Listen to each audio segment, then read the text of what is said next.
ॐ नमः सिद्धेभ्यः।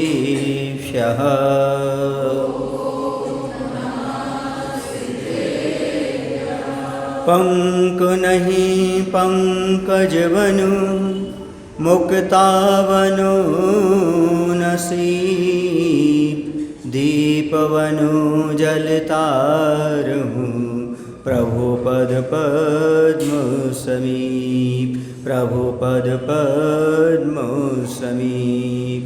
बोले अहिंसा परमो धर्म की। देवाय देव श्री आदिनाथ भगवान की। आचार्य कुंद कुंद महाराज की। आचार्य गुरुदेव भगवान श्री विद्यासागर जी महाराज की।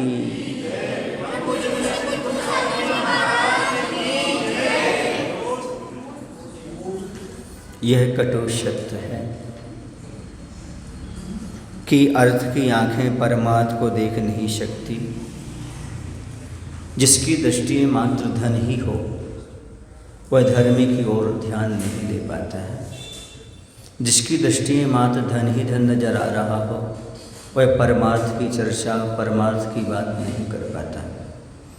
परमार्थ की ओर वही ध्यान दे पाते हैं जो व्यक्ति अर्थ से अपनी दृष्टि को गौण कर लेते हैं।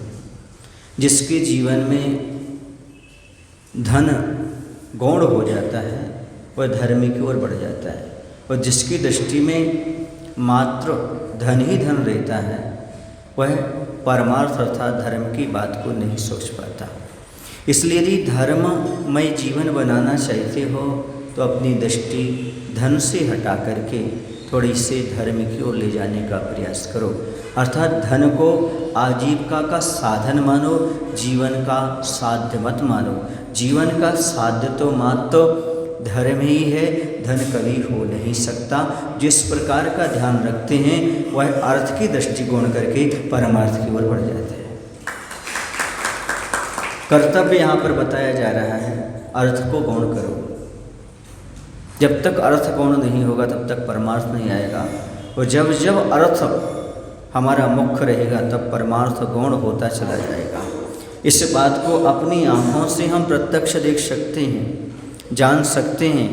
जिसकी आँखों में सदा धन ही धन दिखता है उन्हें कभी परमार्थ यानी परम प्रयोजन धर्म आत्म तत्व का दर्शन हो नहीं सकता। बेतरागी भगवान के पास जाकर भी धन की मांग इसी का परिणाम है। रात दिन धन धन दिखता है तो भगवान के सामने भी वही चीज़ मांग लेते हो। बेतराग भगवान के सामने जो व्यक्ति बेतराग भगवान के सामने धन आदि की कामना करता है उसकी दशा ये है कि वो हीरे जवाहरात की दुकान में मूंगफली की कामना करता है, भिंडी की कामना करता है। क्यों? जो हीरे की कणिका मिल जाएगी तो इससे तो अपने आप मिल जाएगी। वैसी भगवान की भक्ति करते समय जब रत्नत्रय और मोक्ष सुख मिल जाएगा तो संसार का सुख कितनी दूर है, वो तो आपके पैरों के नीचे पड़ा रहेगा। लेकिन इतनी अच्छी दुकान पाकर भी क्या चीज़ मांग रहे हो? इतने अच्छे भगवान पाकर के भी तुम क्या मांग रहे हो? बेतराग प्रभु को मांग करके पाकर के राग की वस्तुओं की कामना करना, अर्थात बेतरागी भगवान का परिचय ही नहीं है आपको, या बेतराग प्रभु का सही लाभ ले नहीं पा रहे आप। ये मान के चलिए सही लाभ है हमारे जीवन में बेतरागता प्राप्त हो जाए, अर्थ से हमारी दृष्टि गौण होकर के परमार्थ की ओर बढ़ जाए। अर्थ क्या चीज़ है? अर्थ को तो हाथों का मेल कहा है, धन दौलत को हाथों का मेल कहा है। आप ही लोगों के मुख से सुना है मैंने तो। ये धन दौलत क्या है? हाथों का मेल है। और भगवान से क्या मांग रहे हो आप? हाथों का मेल। अरे भगवान से कहो भगवान हमें हाथों का मेल नहीं चाहिए, हमारे मन का मेल मिल जाए, ये चाहिए हमें। अर्थ की कामना करने वाले, धन की कामना करने वाले हाथों का मेल मांग रहे हैं, और परमार्थ की कामना करने वाले अपने मन के मेल को धो रहे हैं। भगवान की भक्ति करके मन के मेल को धो, कषायों को धो, पापों को धो, बुरी आदतों को धो। ये है भगवान के सामने मन का मेल धोने का प्रयास करो। हाथों का मेल हमारे पास आ जाए, धन दौलत आ जाए, ऐसी कामना कोई मत करो। समझ गए? इसलिए हमारे मन का मेल धुल जाए और कुछ नहीं चाहिए। क्योंकि हम कौन सी चादर ओढ़ कर आए हैं? मैली चादर ओढ़ के हम द्वार तुम्हारे आए। इस मैली चादर को हमारी क्या कर दो आप, स्वच्छ कर दो, और हमें कुछ नहीं चाहिए, इतना पर्याप्त है। समझ गए आप लोग? हाथ का मैल चाहिए तो साबुन के पास जाओ साबुन हाथ का मैल निकाल के आपको दे देगी। लेकिन भगवान के पास आए हो तो जो साबुन काम कर सकती है वो तो भगवान के सामने काम न करते हो। बोलो, ये गलत चीज़ है। इसे भगवान के सामने कोई मांग नहीं करना चाहिए। खेद है चंद्रमा का ही अनुसरण करती हैं ताराएं भी, इधर सागर की भी यही स्थिति है। चंद्र को देखकर उमड़ता है और सूर्य को देखकर उबड़ता है। यह कटु सत्य है कि अर्थ की आंखें परमात्मा को देख नहीं सकती। अर्थ की लिप्सा ने बड़ों बड़ों को निर्लज्ज बनाया है। जैसे कल हमने बताया था कि वहाँ लुब्धक सेठ की दशा कैसी हुई थी, धन के लालच में पड़ करके। इसी प्रकार से धन के लालच में पड़ जाते हैं, वो अपनी दुर्गति कर लेते हैं, उससे मत्त बनाए रखते हैं। हमने आप लोगों को बताया था कि ये धन दौलत कैसी है। तो यदि यह आपने भोग ली तो अंग लगेगी, खाते पीते घर के दिखेंगे, शरीर अच्छा लगेगा। भोग लोगे तो अंग लगेगी, दान करोगे तो संग चलेगी, दान दो दोगे तो आपके साथ में प्रभाव में चलेगी, पुण्य के रूप में आगे फल को प्राप्त होगी। और यदि पड़ी रही तो जंग लगेगी, उसमें जंग लग जाएगी। और यदि तुम भी उसके साथ ममत्व बनाए रखा तो मर करके तू भुजंग बनेगा। अब आपके ऊपर डिपेंड करता है, आप अंग लगाते हैं। भुजंग माने सांप होता है बेटा, अतिशय सांप भुजंग माने। तो आप चाहो तो अपने अंग लगा सकते हो, आप चाहो तो संग ले जा सकते हो, चाहे यहाँ जंग लगा सकते हो, और मर करके स्वयं उसकी रक्षा के लिए सांप बन सकते हो। साफ साफ है, आपके ऊपर डिपेंड करता है। इसलिए इस बारे में हमेशा ध्यान रखो कि हमारे लिए संग ले जाना है तो दान करो। और भी नीतिकारों ने बताया है कि धन की 3 गति होती है, दान, भोग और नाश। या तो दान कर दो, या उसे भोग लो, या फिर अपने आप पड़े रहे तो नाश हो जाएगा। नाश हो जाएगा सो आप नरक भी जा सकते हैं, क्योंकि उससे आपका ममत्व बना रहा है अति परिग्रह से। भोग लोगे तो भी दुर्गति में जाओगे, सदगति मिलने वाली नहीं है। तो सबसे अच्छी गति कौन सी है? दान। मात्र धन की 3 गति में सबसे अच्छी गति है दान। बाकी जो 2 गतियां हैं वो सब आपके लिए दुर्गति के पात्र बनाएंगी। दान की जो एक गति है वही काम करेगी। धन की जो गति दान में है वही आपको सदगति का पात्र बनाएगी। बाकी भोग लोगे तो दुर्गति में ले जाएगी, और यदि रखे रहोगे, रखा रहा तो भी दुर्गति को, नाश को प्राप्त हो जाए तो भी दुर्गति की हो जाए, क्योंकि आपका उसमें ममत्व भाव, परिग्रह का भाव बना रहा है। और अधिक परिग्रह वाला कहाँ जाता है? नरकायु का आश्रय करता है। इस बात को अच्छी तरह से समझने की आवश्यकता है। इतनी बात कल हो चुकी थी, अब आगे चलते हैं। यह बात निराली है कि मौलिक मुक्ताओं का निधान सागर भी है, कारण कि मुक्ता का उपादान जल है, यानी जल ही मुक्ता का रूप धारण करता है। तथापि विचार करें तो विदित होता है कि इस कार्य में धरती का ही प्रमुख हाथ है। क्योंकि धरती ना होती सारी चीज़ें कैसे होती? जल को मुक्ता के रूप में ढालने में सुक्ति का सीप कारण है, और सीप स्वयं धरती का ही अंश है। स्वयं धरती ने सीप को प्रशिक्षित कर सागर में प्रेषित किया है। जड़ को जड़त्व से मुक्त कर मुक्ता फल बनाना, पतन के गर्त से निकाल कर उत्तुंग उत्थान पर धरना धरती धारणी धरा का ध्येय है। कह रहे हैं बहुमूल्य मोतियों का खजाना जो सागर में मिलता है, कारण कि जल की बूंदें ही मोती का रूप धारण करती हैं। किंतु इस कार्य में भी धरती का प्रमुख सहयोग है। सीप धरती का ही अंश है। धरती ने स्वयं सीप को प्रशिक्षित कर समुद्र में भेजा है, यह कहकर कि जल की जड़ता अज्ञानता को दूर कर उससे मुक्ता फल मोती बनाना है। पाक पंख में गिरे हुए को ऊपर उठाना ही धैर्य को धारण करने वाली धरती धारणी धरती माँ का लक्ष्य है। अब देखो, जो स्वाति नक्षत्र की बूंद आसमान से गिरती है, समुद्र के ऊपर यदि सीप चल रही हो तो उसके अंदर आकर वह गिर जाती है, वो विशेष नक्षत्र होता है, ये काल का भी प्रभाव पड़ता है। उस नक्षत्र में यदि वह मुहूर्त का प्रभाव पड़ता है, उस स्वाति नक्षत्र में यदि वह बूंद उसमें आ जाती है तो वह मोती के रूप में परिवर्तित हो जाती है। समुद्र के ऊपर जो सीप तैर रही होती है, उस सीप में यदि वह वर्षा का जल एक बूंद उसमें प्रवेश कर जाए तो यह मोती का रूप धारण कर लेती है। ये उसका तात्पर्य है कहने का। उसी प्रकार एक भव्यात्मा यदि गुरु रूपी सीप में पहुंच जाता है तो वह भी मोती बन करके आभरण के रूप में सुशोभित हो जाता है। उचित द्रव्य क्षेत्र काल को खा करके निमित्त इतना काम करता है, वही है, लेकिन संगति का निमित्त का प्रभाव है, वही बूंद है। लेकिन यदि वह स्वाति नक्षत्र में उचित काल हो जाए, उचित द्रव्य मिल जाए, उचित सारी चीज़ें हों तो वह मोती के रूप में परिवर्तित हो जाता है। लेकिन यहाँ पर विशेषता बताई जा रही धरती की, तो कहा जा रहा है भले वह जल मोती बनता है, लेकिन सीप को कौन भेजता है? सीप को भेजने वाला कौन है? सीप को भेजने वाली धरती है। इसी धरती उसमें मुख्य कारण है। वह यही चाहती है धरती हमेशा कि पाप पंख में गिरी हुई को ऊपर उठाना ही धैर्य को धारण करने वाली धरती माँ का काम है। क्योंकि वह यदि बूंद नीचे गिरेगी तो कोई मतलब नहीं उसका, कीचड़ में गिरेगी तो क्या हो जाएगी? कीचड़ बन जाएगी। लेकिन यदि वही उस सीप में आ गई तो मोती बन जाएगी। इसी पर इस संसारी प्राणी वैसे तो 5 पापों के दलदल में फंस करके दुर्गति में जाएगा, लेकिन गुरु रूपी सीप में आ गया तो मोती बन जाएगा। यही उनका उद्देश्य है। जैसी धरती माँ चाहती है वह बूंद मोती बन जाए, ऐसे गुरु चाहते प्रत्येक भव्यात्मा अपना कल्याण करके अपना जीवन में कुछ उज्ज्वलता प्राप्त कर ले, हीरा मोती जैसा बन जाए। ये उसका भाव रहता है धरती माँ का। और कह रहे हैं कि यही दया धर्म है, यही जिया कर्म है, यही दया धर्म और यही जिया धर्म है। इसका अर्थ समझ गए? यही दया धर्म और यही चेतन का कार्य है, अर्थात आत्मा का कार्य है। ये क्यों है? इसलिए है क्योंकि जो भी धार्मिक होंगे वो आत्मा के स्वभाव वाले होंगे। जो भी आत्मा के स्वभाव वाले होंगे वो धार्मिक होंगे।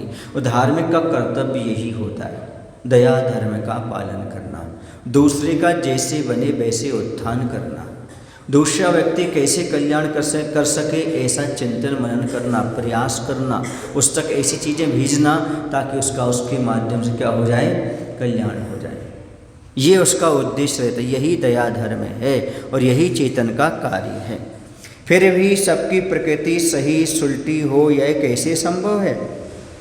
जल की उल्टी चाल मिटती नहीं, वह जल का स्वभाव छल छल उछलना नहीं है, उछलना केवल बहाना है, उसका स्वभाव तो छलना है। अकेले जिसका जो स्वभाव होता है वो फिर भी नहीं बदलता है। फिर भी जल की विपरीत प्रवृत्ति मिटती नहीं, छल कपट उसका स्वभाव सा बन गया है। जल का छल कपट क्या बन गया? स्वभाव। इसी संसारी प्राणी का कितना भी समझाओ, अच्छा रास्ता दिखाओ, लेकिन वो छल कपट छोड़ते नहीं। क्यों? क्योंकि वह उसका दुर्गुण नहीं, वो स्वभाव जैसा सा बन गया है। वो दुर्गुण ही नहीं मानता, उसको छल कपट करना उसे अच्छा लगता है। अच्छा क्या लगता है? वो छल कपट को ही सत्य मान करके चलता है। वो समझता है ये सब जो हो रहा है वो सब अच्छा हो रहा है, जो मैं कर रहा हूँ अच्छा कर रहा हूँ। उसका छलना ही स्वभाव हो जाया करता है। अब आगे कह रहे हैं कि मुक्त मुखी हो, ऊर्ध्वमुखी हो, सागर की असीम छाती पर अनगिनत सुक्तियाँ तैरती रहती हैं जल कणों की प्रतीक्षा में। 1-2 बूंदें मुख में गिरते ही तत्काल बंद मुखी बनाकर सागर उन्हें डुबोता है, कोई उन्हें छीन ना ले इस भय से, और अपनी अतल अगम गहराई में छुपा लेता है। वहाँ पर कोई गोताखोर पहुँचता हो, संपदा पुनः धरा पर लाने हेतु वह स्वयं ही लुट जाता है, खाली हाथ लौटना भी उसका कठिन है। अब यहाँ पर कह रहे सागर क्या काम करता है? धरती ने अपना काम तो कर दिया। धरती ने क्या कर दिया? सीप को भेज दिया। अब सीप में वह मोती जैसी बूंद आती है और जैसे मोती बनता है सीप में, सीप बंद हो जाती है और सागर अपने अंदर कर लेता है, डुबो लेता है। कोई छीन ना ले, कोई ले ना जाए, ये मोती हमारे पास ही रहना चाहिए। खुले मुख वाली ऊर्ध्वमुखी शुक्तियों पर जैसे ही जल की एक दो बूंद गिरती है, तत्काल उसके मुख को बंद कर सागर अपने भीतर डुबो लेता है, कोई ले ना जाए इस डर से। और इतनी गहराई में छुपा लेता है कि यदि कोई गोताखोर संपदा धरा धरती पर लाने हेतु नीचे पहुंचता है तो उसका खाली हाथ लौटना भी मुश्किल से हो जाता है, क्योंकि वही उसे अपने प्राणों से हाथ धोना पड़ता है, क्योंकि नीचे तक जाएगा उतनी सांस कहाँ से ले पाएगा वो, ऑक्सीजन तो वहीं पर कई बार मरण भी उसका हो सकता है। ये दशा है धन के व्यक्ति की, धनी व्यक्ति की। बात तो समुद्र की कही जा रही है। जो व्यक्ति लोभी है, जो अपने पाप का प्रक्षालन नहीं करना चाह रहा है, उसकी दशा ऐसी हो जाती है। एक मैंने दृष्टांत पढ़ा था, एक व्यक्ति के घर में कुछ नोट कम हो जाते थे। अभी वर्तमान की बात है, नोट समझते हो ना, कागज के नोट 10 का 20 का ऐसे नोट गायब हो जाते थे। और उसने देखा कि ये नोट कैसे गायब होते हैं, तो रात्रि में उसने जाकर देखा, तो रात्रि में जाकर देखा एक चूहा नोट उठा करके लाता था, और एक छेद था, उस छेद के अंदर जाकर घुस जाता था छेद में। उसने देखा कि सारे नोट इसके अंदर होंगे, गायब हुए। उसने उसको खोदा, खोदने के बाद सारे नोट उसके जो गायब थे वो वहाँ पर मौजूद थे। उसने उसको उठा लिए, निकाल लिए। अब दूसरे दिन देखा चूहा वहाँ मरा मिला। क्यों? क्योंकि उसे उससे ममत्व था, राग था। जब त्रियंच को इतना राग हो सकता है धन से, फिर मनुष्य की बात तो अलग ही है। ये लोभी की दशा है, विचार करो, चिंतन करो इसे। तो वरना सर्प वहां जाके क्यों बैठ जाता? कुंडली मार कंकड़ पत्थर पर क्या मान बैठे। आज जिसने हाई को लिखा, कुंडली मार कंकड़ पत्थर, क्योंकि हीरे जवाहरात क्या है, मोती क्या है, उसको तो कंकड़ ही है। कौन बाजार जा रहा है, खरीद कर उछला रहा है, उसको तो कंकड़ पत्थर। क्या मान कर बैठे हो तुम वहाँ? ये तुम्हारे किस काम का है जो बैठ गए वहाँ पर? इतना ममत्व रहता है त्रियंचों को भी। इसलिए कोई गड़ा हुआ धन कभी किसी का निकालना नहीं, पता नहीं कौन की मृत्यु हो जाए, किसको मार दो। इसे प्राय करके जो व्यक्ति दूसरे के गड़ा धन निकालते हैं, उनकी बुद्धि गड़बड़, उनका परिवार गड़बड़ी में आ जाता है। क्यों? क्योंकि उसकी बद्दुआ लगती सामने में।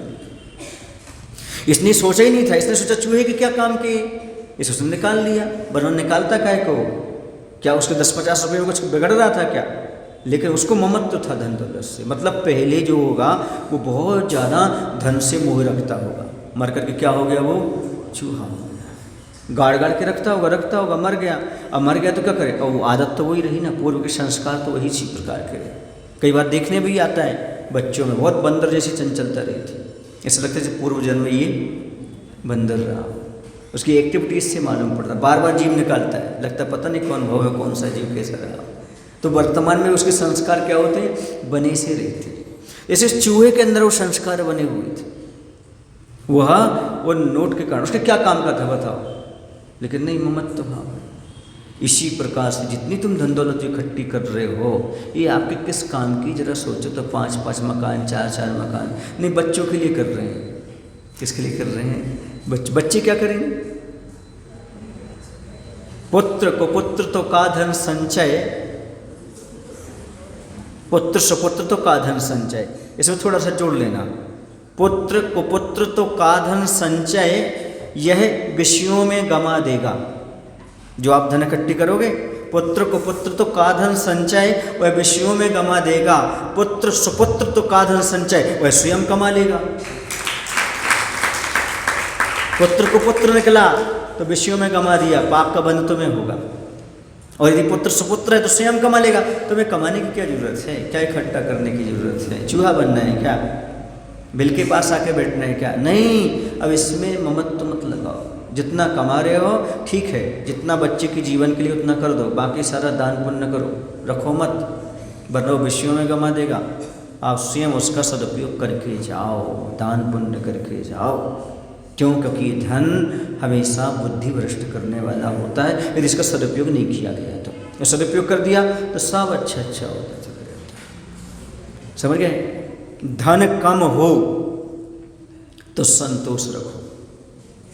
2 सूत्र हैं, बहुत अच्छे हैं। धन कम है तो संतोष रखो, और यदि धन ज़्यादा है तो दान करो, उसका त्याग करो। ये 2 समीकरण हैं। यदि आप दुर्गति से बचना चाहते हो, तो वर्तमान में आनंद का अनुभव करना चाहते हो, आगे भी आनंद से रहना चाहते हो, यदि धन कम है तो संतोष रखो, जितना है पर्याप्त है, हमारा काम चल जाएगा। और यदि धन अधिक है तो अभिमान मत करो, विषयों में मत खर्च करो, छोड़कर मत जाओ, उसका दान करो, जीते जी उसका सदुपयोग करके जाओ। जो आपने कमाया है, मेहनत से कमाया है, आपने झूठ आदि बोल करके कमाया है, आपको कितनी मेहनत करना पड़ी, इसलिए उसका क्या करो, सदुपयोग करके जाओ, अर्थात उसे दान दे करके चले जाओ, ताकि आपने जो पाप किया था पहले वह पाप धुल जाए, कम से कम बैलेंस बराबर बन जाए, पुण्य का पालन और पाप का प्रक्षालन हो। ये इस खंड के कहने का तात्पर्य है। कम से कम इतना करो, पुण्य का पालन करो और पाप का प्रक्षालन करो, क्योंकि तुमने जो कुछ भी इकट्ठा किया है उसमें सब इकट्ठे करने में कुछ ना कुछ कसाय और कुछ ना कुछ पाप को आपने इन्वॉल्वमेंट किया है। कहीं ना कहीं पाप आपने किया है, कहीं ना कहीं मायाचारी झूठ आदि आपको कुछ ना कुछ बोलना पड़ा, करना पड़ा, कहीं ना कहीं लोभ लालच कुछ ना कुछ, तभी जा करके ये धन दौलत आपके पास आएगी। अब आप उसको कमाते समय पाप तो कर लिया, उसे धोगे कैसे? दान करो, ताकि वह आपके लिए कल्याणकारी हो जाए। कुछ लोगों की धारणा रहती है इसे तो हम कमा रहे हैं महाराज, ताकि हम दान कर सकें। तो याद रखो, दान देने के लिए कभी पैसा नहीं कमाना, दान देने के लिए कभी पैसा नहीं कमाना, और मुनिराज के लिए कभी भोजन नहीं बनाना। दान देने के लिए कभी पैसा नहीं कमाना, लेकिन यदि पैसा कमाया है, कमा रहे हो, तो दान अवश्य देना। मुनिराज के लिए आहार भोजन कभी तैयार नहीं करना, उनके निमित्त से कभी भोजन नहीं बनाना, लेकिन यदि आपने भोजन बनाया है तो मुनिराज को वो आहार जरूर देना। यह है निर्दोष जीवन जीने का तरीका, आम के आम गुठलियों के दाम। ये है सही तरीका धर्म कमाने का। मुनि को आहार नहीं, मुनि के लिए भोजन नहीं बनाना, उनके निमित्त से नहीं बनाना। यही बनाया है तो उनको दान अवश्य देना। दान के निमित्त से धन नहीं कमाना, धन कमाया है तो दान अवश्य करना। ये सही तरीका है जीवन जीने का। ऐसे में हाँ, कभी मुनिराज के लिए आहार नहीं बनाना, कभी नहीं बनाना। आहार स्वयं के लिए बनाना, अतिथि संविभाग करके उसमें से विभाग महाराज के लिए दान करना। मुनि को भोजन दे फिर करे निज आहार। सच्चा सावक क्या करता है? पहले मुनिराज को आहार देता है, फिर स्वयं भोजन करता है। और मैं तो सही बताऊं, एक बात कहता हूं, वह जेनी कैसा जिसकी थाली का भोजन मुनिराज के योग्य ना हो। वह सावक कैसा जिसकी थाली का भोजन मुनियों के योग्य ना हो। अर्थात सच्चा सावक वो होता है जिसका भोजन कभी भी मुनि आ जाए तो पड़गहन करके भोजन करा देता है अपनी थाली में से। वो सही सावक है, वही सच्ची सम्यक दृष्टि है, वही सच्चा वृत्ति सावक है, जिसकी कभी भी चाहे एट ए टाइम कहीं भी महाराज लौट करके आ रहे हैं तो उसे हम पड़गहन करके आहार करा सके, इतना शुद्ध भोजन बना करके चलता है, तब तो सावक है। क्योंकि वह बोलता है, प्रभु इतना दीजिए जामे कुटुंब समाए, मैं भी भूखा ना रहूं। ये बोलते बात है कि इसको पालन नहीं करते। समझे इस बात के लिए, ये उद्देश्य है उसकी थाली का भोजन। दूसरी बात, सच्चा सावक वो है जो भोजन की थाली सजाने से पहले पूजन की थाली सजाता हो।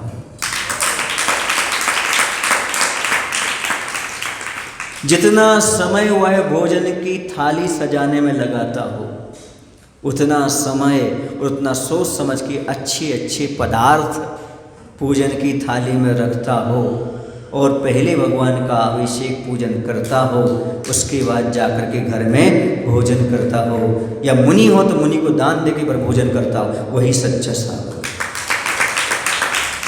इस सावक के कर्तव्य बताए गए, तब तो लोभ छूटेगा। तभी तो धन के प्रति ग्रद्धता छूटेगी, तभी तो पुण्य का पालन, पाप का प्रक्षालन होगा।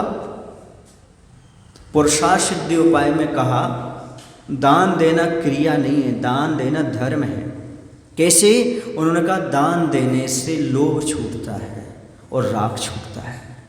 जो उसके प्रति आकर्षण है धन के प्रति, वो राग छूट जाता है और लोभ कषाय कम होती है। और राग द्वेष और कषाय का छोड़ने के नाम तो धर्म है। और जो व्यक्ति दान दे रहा है वो धर्म कर रहा है, धार्मिक क्रिया है। ये मान करके चलो, मात्र पुण्य की क्रिया नहीं, ये धार्मिक क्रिया है। गृहस्थों के लिए सबसे बड़ा धर्म दान और पूजा, इससे बड़ा नहीं धर्म दूजा। दान और पूजा इससे बड़ा नहीं धर्म दूजा। गृहस्थों के लिए सोच लेना चाहिए, विचार कर लेना चाहिए, इससे बड़ा कोई धर्म ना था, गृहस्थों को ना है और ना आगे हो सकता है। इसलिए व्रती होने के बाद भी अतिथि संविभाग व्रत उसमें रखा, शिक्षा व्रत में ऐसा कहा, ताकि आप इस प्रकार की वैय वृत्ति का धर्म ध्यान कर सको। इससे बड़ा और कोई धर्म न था, न है और न हो सकता गृहस्थों को। पूजन दान, पूजन दान। और मैं तो कहता हूँ यदि आप मुनि महाराज का पड़गाहन करके नवदा भक्ति पर दान देते हो तो पूजन और दान दोनों गर्भित हो जाते हैं, दोनों गर्भित हो जाते हैं। स्वाध्याय भी हो जाता है। एक दिन मैंने 6 आवश्यक घटित करके बताए थे आपको, फिर से बताऊँ कि याद है? याद है ना? हाँ, तो ध्यान रखना, 6 आवश्यक उसमें गर्भित हो जाते हैं।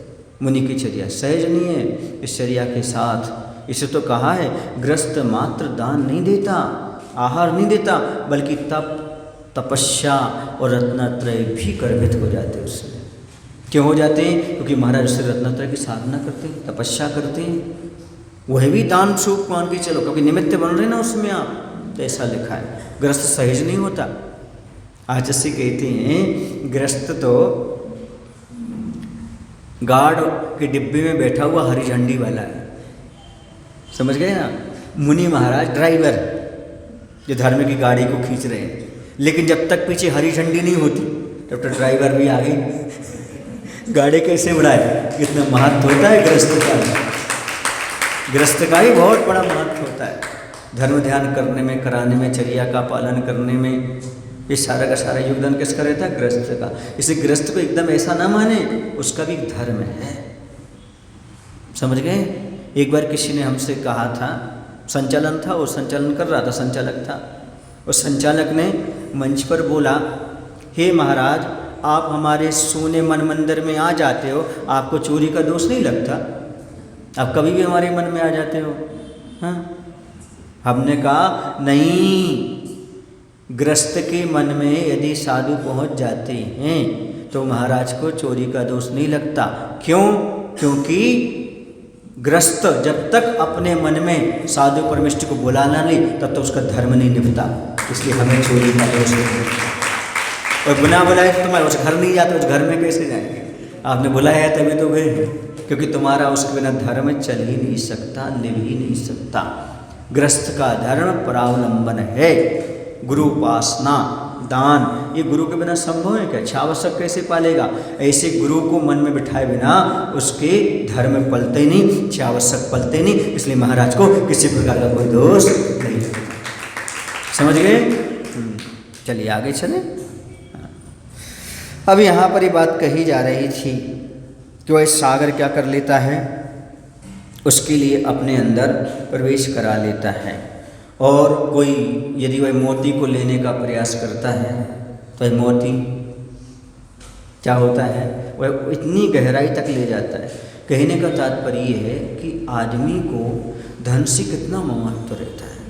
इसके बाद जो व्यक्ति ममता छोड़ करके दान पुण्य करता है, समझो वह गृहस्थ जीवन को सार्थक करता है, उसका गृहस्थ जीवन सार्थक हो गया। इतना ममत्व है। और बता दूं आपको, राजस्थान की घटना है, कोई राजस्थानी हो तो बुरा नहीं मानना। आचार्य से इस समय राजस्थान में थे, उन्होंने बताया उस जमाने की बात है, एक बुजुर्ग दादाजी थे, उनको सोना पहनने की आदत थी। उनके हाथों में, गले में, पैरों, सब जगह सोना सोना सोना रहता था। सुने ना, कौन से बाबा कह लें अपन? सोने बाबा, ऐसे रहते थे वो। माने वो इतना ममत्व था उनको जिसकी कोई सीमा नहीं। अंगूठियाँ वगैरह सब सोने की थी, और पूरे ऐसा नहीं, पूरे में चारों में अंगूठियाँ हैं उनकी। अब समझो लाखों रुपए का वो पहने हुए, उस समय तो, और तो आज तो कुछ और हो गया उसका, उसकी कीमत बहुत हो गई। अब उनका अकस्मात मरण हो गया, उनके हाथों में सब जगह क्या थी, और उन्होंने ऐसे हाथ कर लिए, क्या कर लिए उस समय हाथ। अब जैसे हाथ हो जाते हैं ना, तो वैसे अकड़ करके रह जाते हैं। मुर्दे की खास पहचान है, अकड़ मुर्दे की खास पहचान है, झुक वही सकता है जिसके अंदर जान है। और हाथ अकड़ गए। बताते हैं उनके परिवार के लोगों ने जलाने से पहले अंगुलियां अलग कर दी, और उनकी पहले अंगूठियां निकाल ली। क्या निकाल ली? अंगूठियां निकाल ली। ये है किससे ममत्व? धन दौलत से। क्यों? क्योंकि उसको जलाएंगे तो सबको मालूम है हमारे उठाने से पहले कोई उठा करके ले जाए। ये धन दौलत का ममता भाव है। ऐसी संसारी प्राणी की दशा है। वही समझा रहे हैं, बहुत मुश्किल है धन दौलत। चमड़ी जाए पर दमड़ी ना जाए, समझ गए ना? कोड़ी कोड़ी दमड़ी दमड़ी, जोड़ जोड़ कर मर जाते हैं कंजूसों के धन, चोर लोग या डॉक्टर लोग खाते हैं। या तो चोर खाएंगे या डॉक्टर खाएंगे सरकार के पास से, स्वयं तो भोग कर ही नहीं पाते। ये कंजूसों की दशा हुआ करती है। इसलिए इस बात को समझो कि अपने जीवन में हमें धन दौलत से दूर रहने का प्रयास करना है। दिन रात जागृत रहती है यहाँ की सेना, भयंकर विषधर अजगर मगरमच्छ स्वच्छंद संपदा के चारों ओर विचरण करते हैं। अपरिचित सा कोई दिखते ही सावध निगल जाते हैं उसे, यदि वह पकड़ में नहीं आता हो तो क्या वातावरण को विशाल बनाया जाता है, विषाक्त बनाया जाता है, तुरंत विष फैलाकर। यही कारण है कि सागर में विष का विशाल भंडार मिलता है। देखो उस संपदा की रक्षा करने के लिए कौन कौन रहते हैं वहाँ पर? मगरमच्छ हैं, बड़े बड़े सर्प हैं, बड़ी बड़ी मछलियाँ हैं। वहाँ पे प्रवेश करे उसको निगल जाते हैं। तब क्या से मोती लेने जाओगे वहाँ पर? अंदर जाओगे कोई ना कोई वहाँ पर पकड़ लेगा। मछलियाँ भी भयंकर होती हैं, वो भी पकड़ लेती हैं इस प्रकार से।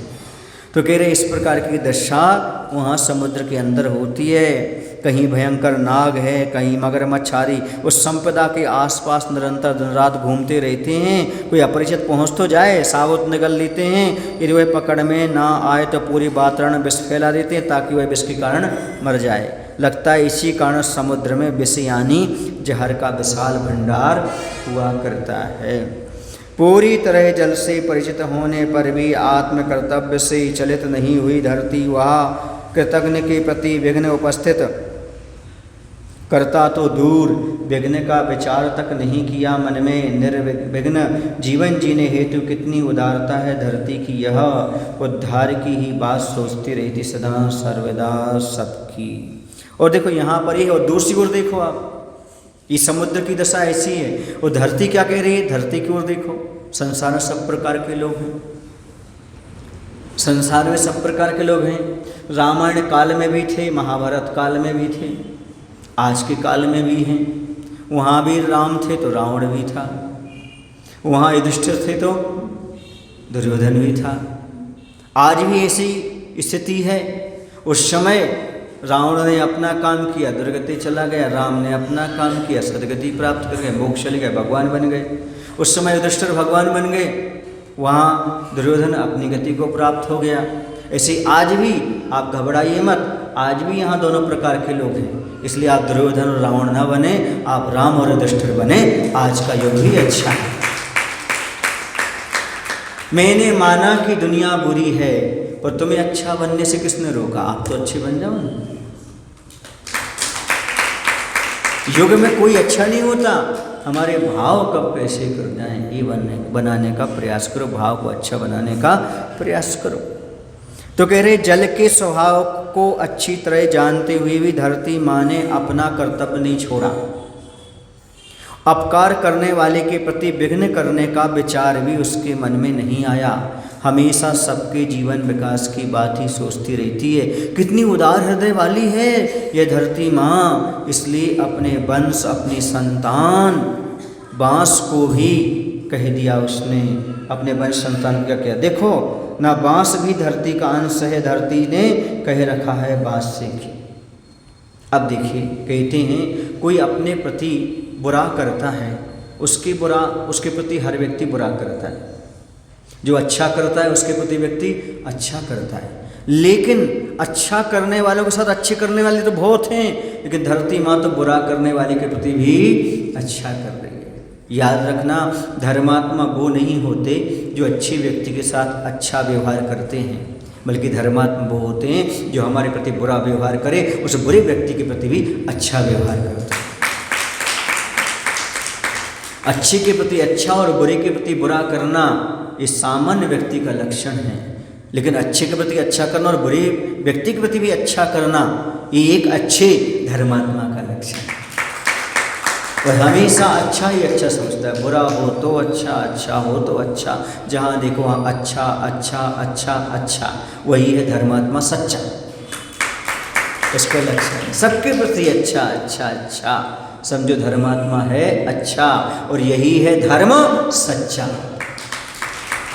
यही धर्म सच्चा है, इसके अलावा और कोई धर्म सच्चा नहीं है। ये धरती माँ अपने ओर से ये बात बता रही है, कह रही है सबका अच्छा करो, सबका अच्छा करो। कोई कितना भी हमारे साथ करे, बुरा भी करे, करने दो। जिसके पास जो है वो कर रहा है, जिसके पास जो है वो दे रहा है। हमारे पास अच्छा है हम अच्छा देंगे, उसके पास बुरा है वो बुरा देगा।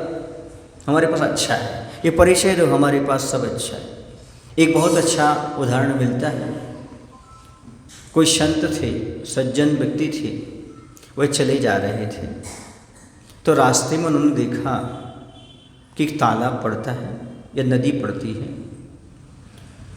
उसके किनारे वह देखते हैं कि एक बिच्छू था जो कि उसमें पानी में ऊपर ऊपर तैर रहा था, डूबने को था। उनके मन में विचार आया, क्यों ना इस बिच्छू को हम उठा करके धरती पर रख दें ताकि ये डूबने से बच जाए।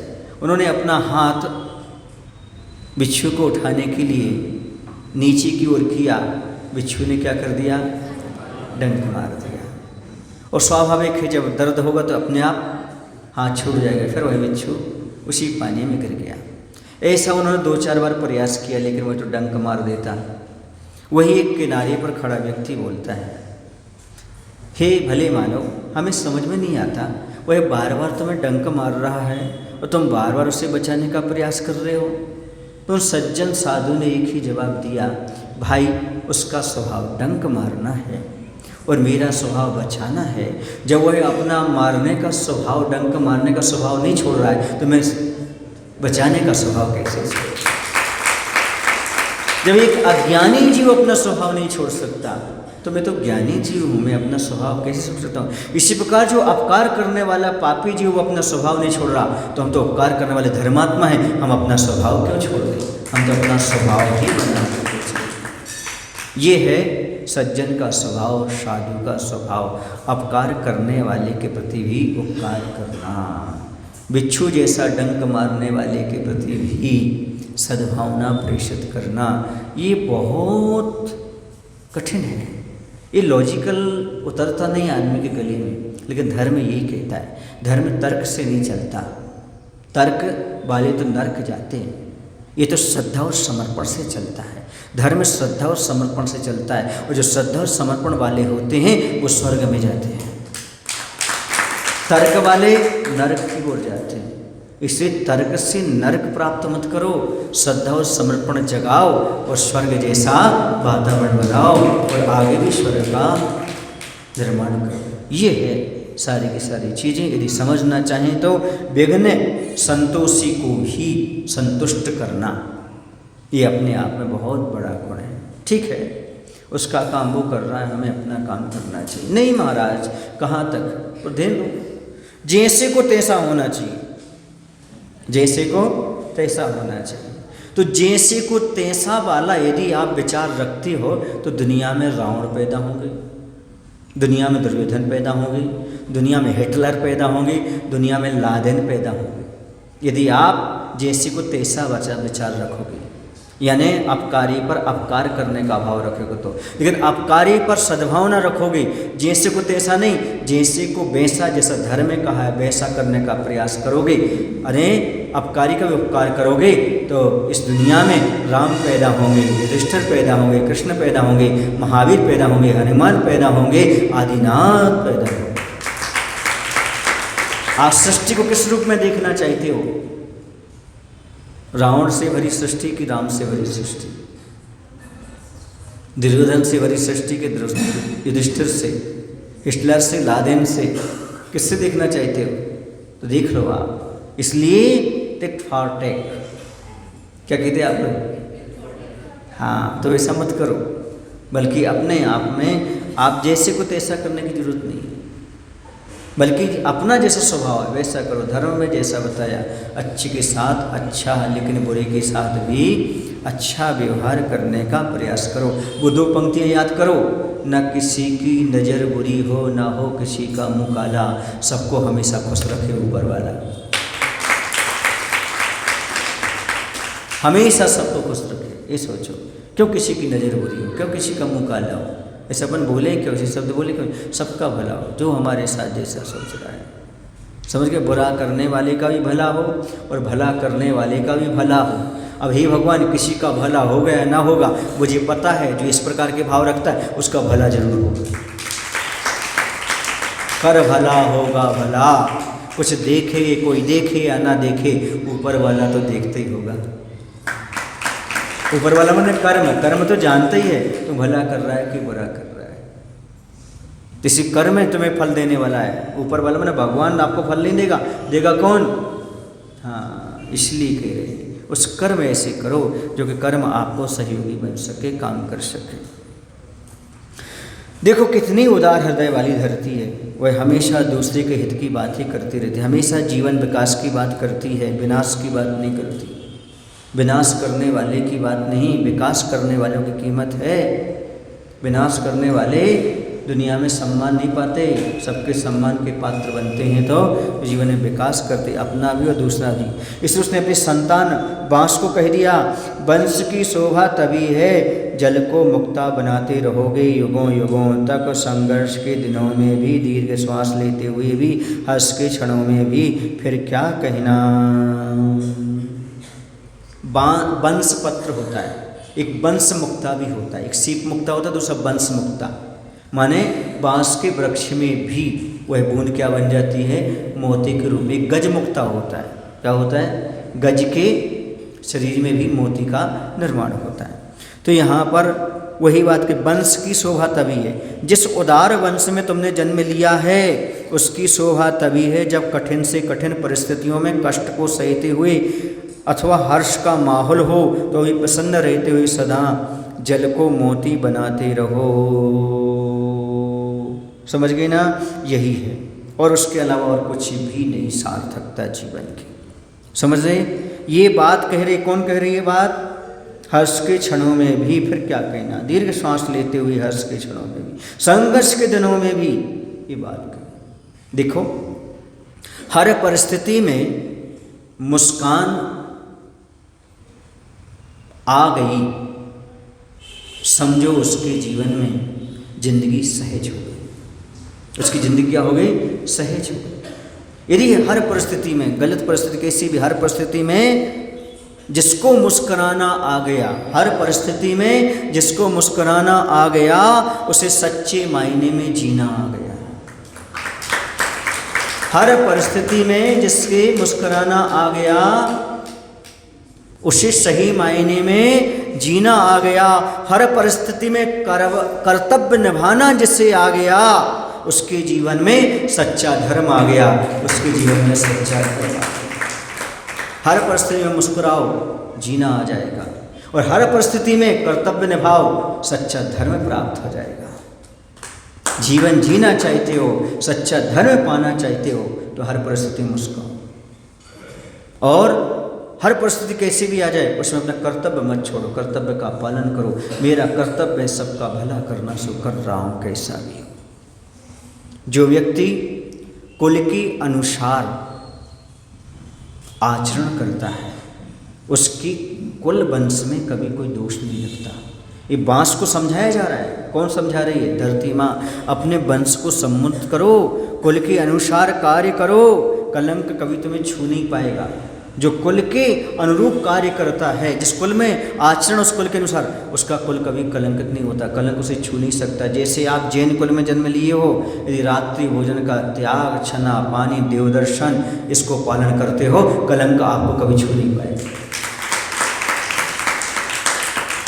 क्यों? क्योंकि आपने कुलाचार का पालन किया है। कुलाचार का पालन करने वाले का जीवन कभी कलंकित नहीं होता, निर्दोष जीवन होता है। और जिसका निर्दोष जीवन होता है उसी का जीवन जीवन है, बाकी तो जीते जी भी मुर्दे के समान है। इसलिए कुलाचार का पालन करो। मरते दम तक कुछ भी हो जाए, रात्रि भोजन नहीं करूँगा, पानी अंशना ग्रहण नहीं करूँगा, देवदर्शन के बिना नहीं रहूँगा, ये कुलाचार का पालन करते अपने वंश के अनुसार आगे बढ़ो, तब आपको आनंद आएगा। क्योंकि कुलीन कर्तव्य का पालन हर परिस्थिति में करता है, सबका भला करता है।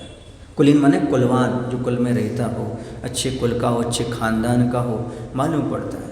यदि तदा कार्य करते तो समझो उसकी कुल कलंक लगता है, धूमिल हो जाती है उसके कुल में। अरे जैनी होकर कैसा करता है, रात में खाता है। और यदि आप रात्रि भोजन का त्याग करते हैं, लहसुन प्याज आदि का त्याग करते हैं, आलू आदि का त्याग करते हैं, शुद्ध भोजन करते हैं, आप कहीं भी चले जाओगे, आपके कुल की प्रशंसा होगी, धर्म की प्रशंसा होगी, उसमें आप निमित्त बनेंगे तो पुण्य आपको बढ़ेगा।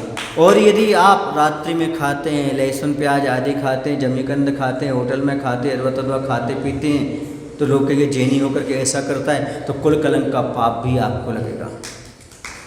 इसलिए कुल कलंक के पाप से बचना चाहते हो तो कुलाचार वंश का पालन करो, धर्म का मान करो, स्वाभिमान रखो, आपका भी भला है और धर्म की प्रभावना भी। भूल कर भी ऐसा काम मत करो, समझ गए? शाम को यदि आप ट्रेन आदि में सफ़र कर रहे हो और यदि आप शाम 4 बजे डिब्बा खोल लेते हो तो लोग अपने आप समझ जाते हैं भोजन का डिब्बा खुल गया कि जरूर जैनी होगा। ये आपकी पहचान है।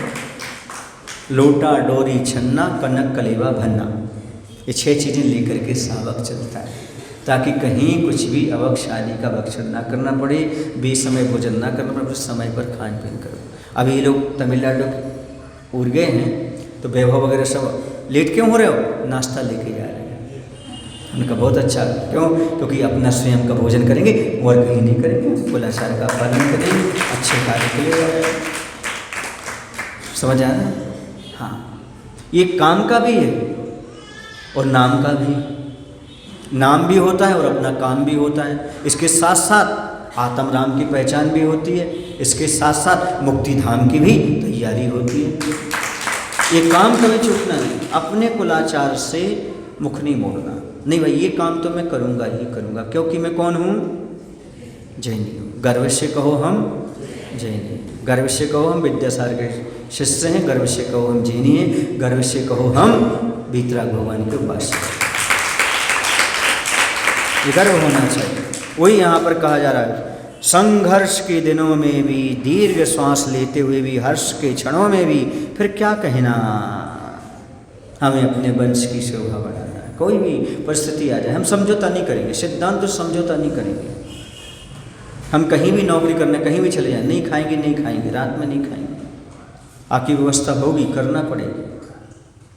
वो वैभव बता रहा था, दूसरा वैभव, यहाँ पर बहुत सारे लोग हैं, पूजा वाला वैभव, वो वाणी वाला वैभव, वो बता रहा था कि महाराज जी एक दिन हम सफ़र कर रहे थे तो वहाँ पर कोई कंपनी के माध्यम से गए होंगे, तो उन्होंने कुछ भोजन पानी देना चाहा उसको, उसने कहा हमें ये नहीं चाहिए।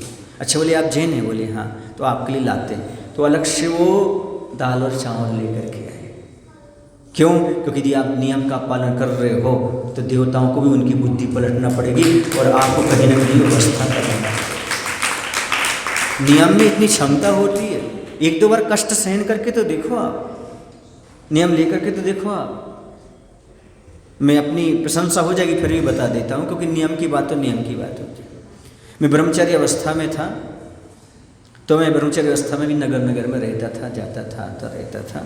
सामने वो पुराण सागर के भाई बैठे हैं, वो बता सकते हैं, ब्रह्मचर्य अवस्था में रहते थे। इनके गांव में भी रहे, ऐसा अकेले भी रह लेते थे ब्रह्मचर्य अवस्था में समाज में।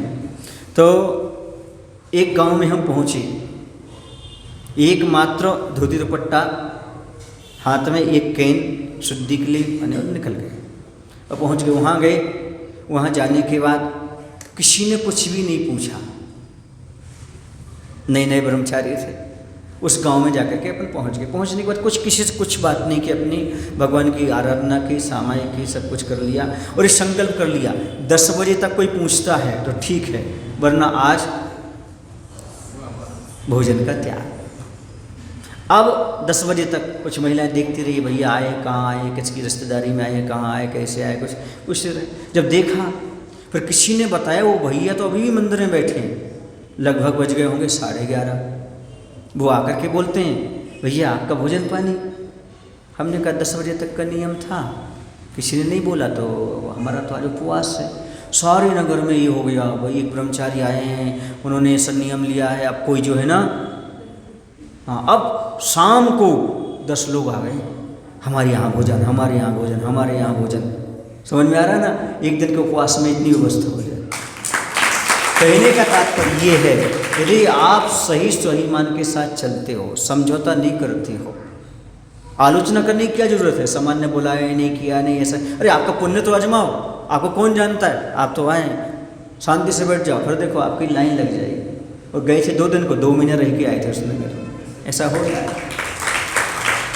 मायने समझे आप, क्या अपने आचरण का पालन करो। अभी जानना पहचान में तेरा मेहमान, जान पहचान तो है नहीं, आप कौन है, कहाँ से, कैसे आदमी, कैसे, पहले आप रहो।